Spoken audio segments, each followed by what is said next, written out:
Nella scorsa puntata, Dante prosegue il suo viaggio nel quarto cerchio dell'inferno, dove incontra gli avari e i prodighi sorvegliati dal feroce Plutone. Qui assiste al loro tormento, costretti a scontrarsi eternamente, spingendo enormi massi.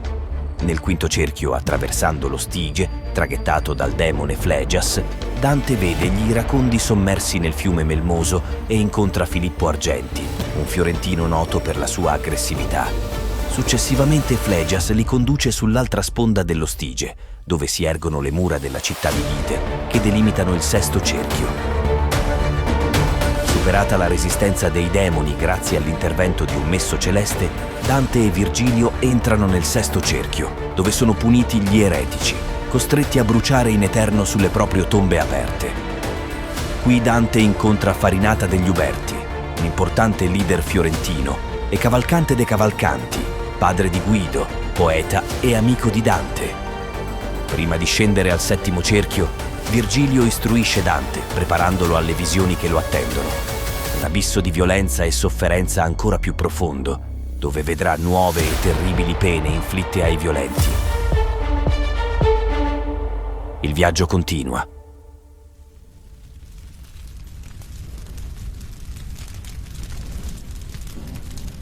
Dante e Virgilio si trovano di fronte al settimo cerchio dell'inferno.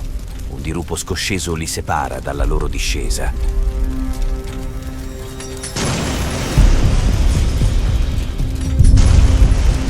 E a guardia di questo abisso oscuro si erge il Minotauro, mostruosa incarnazione della furia cieca e della bestialità senza ragione.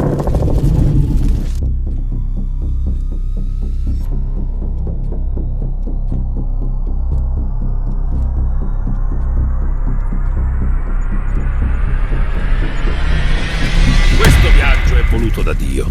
Non puoi nulla contro la volontà divina. Dopo quelle parole l'essere si infuria, viene colto da un'ira selvaggia che non riesce ad indirizzare verso di loro e comincia a mordersi le braccia e a ferirsi, emettendo urla ferine che risuonano nel dirupo. Virgilio ne approfitta e guida Dante verso una frana recente che funge da passaggio verso il settimo cerchio. Superata la frana, i poeti giungono nei pressi del Flegetonte, il fiume di sangue bollente in cui patiscono la pena i violenti contro il prossimo.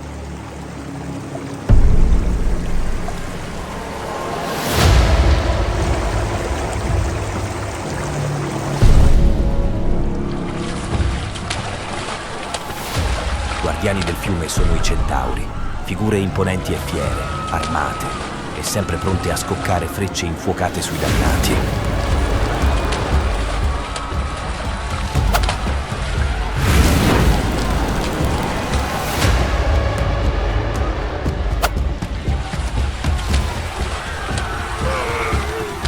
Uno di loro, Nesso, noto per la sua sfida ad Ercole, osserva i poeti con uno sguardo ostile. Stranieri, quale pena vi spetta in questo luogo? Virgilio, con calma e dignità, risponde al centauro e chiede udienza al più saggio tra loro, il maestro di Achille, Chirone. Di proseguire il nostro viaggio. Chirone ascolta Virgilio con attenzione e, riconoscendo la volontà divina dietro al viaggio di Dante, ordina a Nesso di trasportarli attraverso il fiume. I due poeti montano in groppa a Nesso, che li trasporta oltre il fiume di sangue bollente. Durante il tragitto, Dante osserva gli orrori che affliggono i dannati immersi in quelle acque. Alcuni cercano di liberarsi dalle onde, ma sono costantemente spinti verso il basso dalle frecce dei centauri.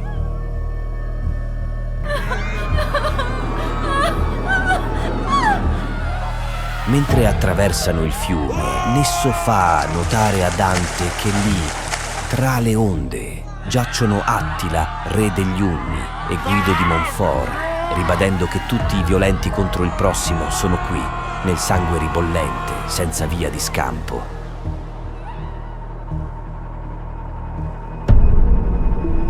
Giunti sulla riva opposta, i poeti smontano dalla groppa di Nesso, che si allontana senza parole, scomparendo tra le ombre che avvolgono il fiume.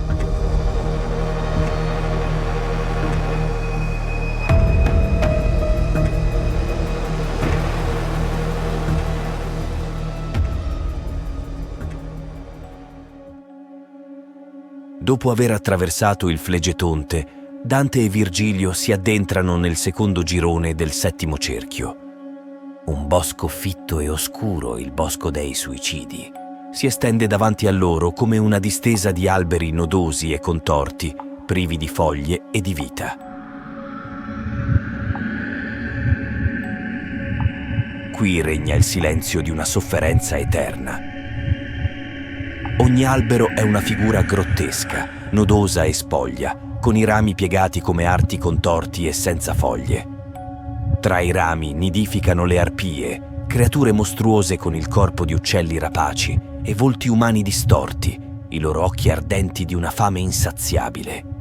Le arpie emettono un verso stridulo e lugubre che risuona nel silenzio come un richiamo disperato.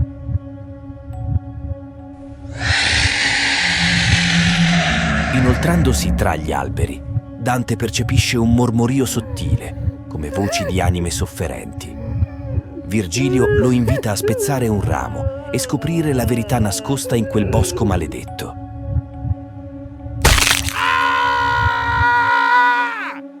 La pianta si muove leggermente, come animata da una sofferenza profonda.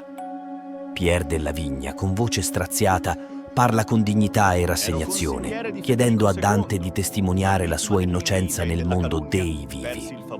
La sua storia si dipana tra lamenti soffocati e momenti di cupo orgoglio. Le parole di Pierre della Vigna turbano Dante, che chiede ulteriori spiegazioni. Virgilio gli svela allora il destino dei suicidi. Maestro, dunque essi non riavranno mai il proprio corpo? No, Dante. Dopo il giudizio universale, essi non potranno riunirsi al proprio corpo, che penderà come peso morto dall'albero che racchiude la loro anima.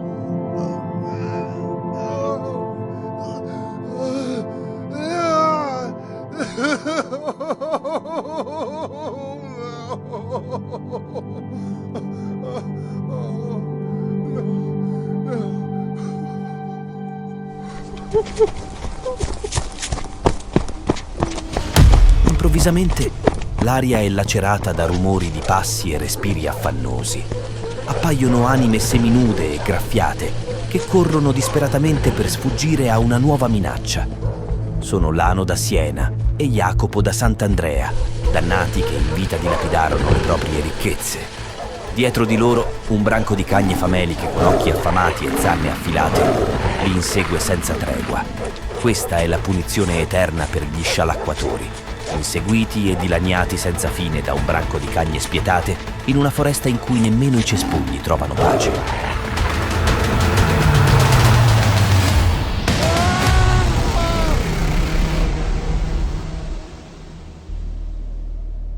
Insieme a Virgilio, Dante prosegue il cammino fino al terzo girone del settimo cerchio, dove i violenti contro Dio, natura e arte patiscono la loro punizione. Qui il panorama cambia drasticamente. Il terzo girone si presenta come un'enorme distesa di sabbia ardente, una landa sterile e opprimente, dove il calore è reso ancor più insopportabile dalla pioggia di larghe falde di fuoco che scende inesorabile dal cielo plumbeo. Numerosi gruppi di anime giacciono sparse nella sabbia, alcune distese supine, altre rannicchiate a terra, altre ancora in cammino, senza sosta. Le loro grida soffocate si mescolano al crepitio delle fiamme, mentre il sabbione ribolle bruciando in continuazione la pelle dei dannati.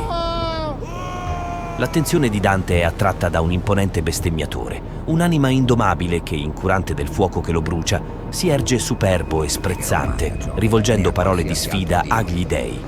Capaneo. Capaneo è uno dei 7 re che assediarono Tebe nella mitologia greca e per la sua arroganza e blasfemia fu colpito da un fulmine di Zeus. Non mi piegherò mai a Giove, né a qualsiasi altro dio. Neanche queste fiamme possono domare la mia volontà. Capaneo, la tua stessa ira ti consuma più di qualsiasi fiamma. Questo è il castigo che ti sei scelto con la tua superbia.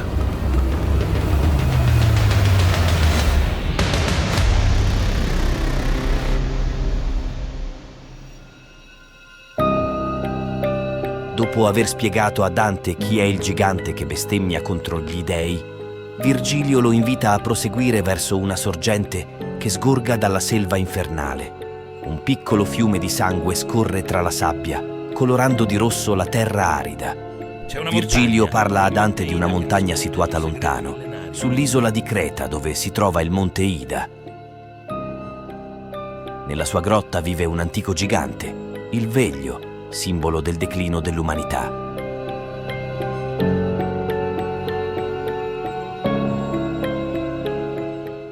Il Veglio, un colosso eterno, la testa d'oro splendente, le braccia ed il petto d'argento, il ventre di rame e le gambe di ferro. Ma il piede destro è fragile, fatto di terracotta. Il gigante osserva la storia umana e piange lacrime che scorrono dai suoi arti, dando vita ai fiumi infernali. Virgilio spiega a Dante che sul corpo dell'antico Veglio profonde fessure serpeggiano dal collo ai piedi e da queste crepe scorrono lacrime eterne, lacrime di sofferenza e di corruzione che l'umanità ha accumulato. Queste lacrime si riversano sulla terra e si uniscono a formare i fiumi infernali: l'Acheronte, lo Stige, il Flegetonte e infine il Cocito, dove tutti i fiumi confluiscono e dove l'angoscia e il dolore giungono al culmine. Dopo aver appreso l'origine e il destino dei fiumi infernali, Dante si prepara a proseguire, ancora ignaro degli orrori che lo attendono nei gironi più oscuri dell'inferno. Con la selva dei suicidi ormai lontana, Dante e Virgilio attraversano il deserto infuocato, dove incontrano una schiera di dannati. Sono i sodomiti, costretti a camminare sul sabbione ardente, senza mai fermarsi. Alcune anime fissano Dante con uno sguardo sofferente e disperato, ma nessuna osa interrompere il proprio cammino. Tra i dannati, un'anima riconosce Dante e si avvicina, tirando con gentilezza il lembo della sua veste. Nonostante il volto segnato dal calore infernale, Dante riconosce con meraviglia il suo antico maestro, Brunetto Latini. Dante, mio caro discepolo, posso camminare al tuo fianco, ma non posso fermarmi. È la sorte di tutti noi qui. Maestro, siete qui, tra i dannati? Com'è possibile? L'invidia e l'odio dei fiorentini. Brunetto loda il talento e il coraggio di Dante, ma profetizza le difficoltà che lo attendono, avvisandolo della cecità e dell'invidia che i fiorentini nutrono sei contro forte lui. e il tuo destino è grande. Non temere e mantieni la tua coscienza limpida. Dante, incoraggiato dalle Maestro, parole del suo chi maestro, sono i tuoi chiede di compagni? conoscere altri nomi tra i dannati illustri che condividono quel destino crudele. Brunetto cammina rapido accanto a Dante e nomina i compagni dannati che con lui subiscono la pena. Chierici e letterati di Firenze, come Francesco d'Accorso e il vescovo Andrea de Mozzi. Ma non può soffermarsi troppo, poiché deve ricongiungersi alla sua schiera. Dante osserva le anime sparse nel deserto, notando che tra loro vi sono uomini di lettere e religione, figure illustri macchiate da questo peccato. All'improvviso altre anime si avvicinano a Dante e Virgilio. Sono 3 illustri fiorentini: Guido Guerra, Techiaio Aldobrandi e Jacopo Rusticucci. Questi, riconoscendo Dante come concittadino, gli chiedono di presentarsi e di portare il loro ricordo tra i Il vivi. ricordo di noi resti tra i vivi. I 3 dannati, camminando in cerchio attorno a Dante con il corpo segnato dalle bruciature, lo interrogano sulla situazione di Firenze. Dante risponde con tristezza, lamentando la decadenza morale della città, ormai preda di nuove famiglie che hanno portato superbia e avidità. Ascoltata la risposta, i 3 fiorentini, addolorati ma compiaciuti dalla franchezza di Dante, lo salutano con rispetto, augurandogli successo nel viaggio. Poi, rapidamente, si allontanano tra le fiamme, scomparendo nel paesaggio infernale. Dante e Virgilio riprendono il cammino fino a giungere dove il Flegetonte si riversa con una cascata imponente nell'8° cerchio. Il rumore è assordante e Virgilio ordina a Dante di togliersi la corda che cinge i suoi fianchi. Virgilio prende la corda e la getta giù per la cascata come se lanciasse un segnale nell'oscurità sottostante. La corda si perde nel buio e un silenzio opprimente segue l'attesa dei 2 poeti. Sull'orlo dell'abisso infernale, Virgilio indica a Dante il sopraggiungere di Gerione. l'orribile mostro della frode, simbolo dell'inganno e della menzogna.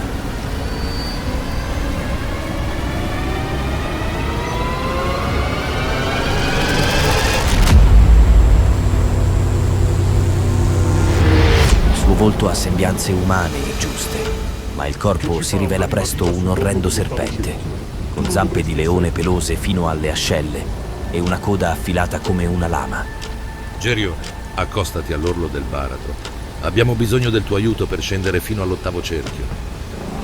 Avvicinandosi a Gerione, i due poeti vedono alcune anime sedute sulla sabbia ardente. Sono gli usurai, dannati il cui peccato si specchia nell'avidità e nell'opportunismo. Virgilio invita Dante a parlare con loro, mentre lui negozia la discesa con il mostro. Le anime siedono sulla sabbia infuocata, i volti deformati dal tormento delle fiamme e delle ustioni. Al collo, ognuno porta una borsa con un simbolo nobiliare che contraddistingue la sua famiglia. Le borse, un tempo segno di prestigio e ricchezza, ora sono simbolo della loro eterna condanna. Tra i dannati, un'anima con una borsa bianca e una scrofa azzurra, simbolo dei padovani scrovegni, si rivolge a Dante, lamentandosi della sua condanna e predicendo l'arrivo di nuovi usurai tra loro. Sono di Padova, straniero, e presto anche Vitaliano si unirà a noi. E con lui Gianni Buiamonte, il grande cavaliere usuraio di Firenze, il cui stemma porta 3 becchi. Fuggi da qui, poeta, questo non è luogo per i vivi.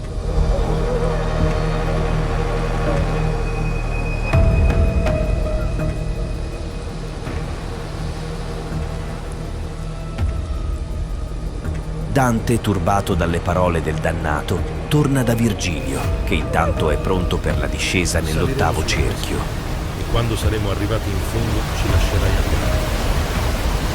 Non temere, Dante. Gerione ci porterà in salvo. Rimani saldo e guardami. Il peggio è dietro di noi.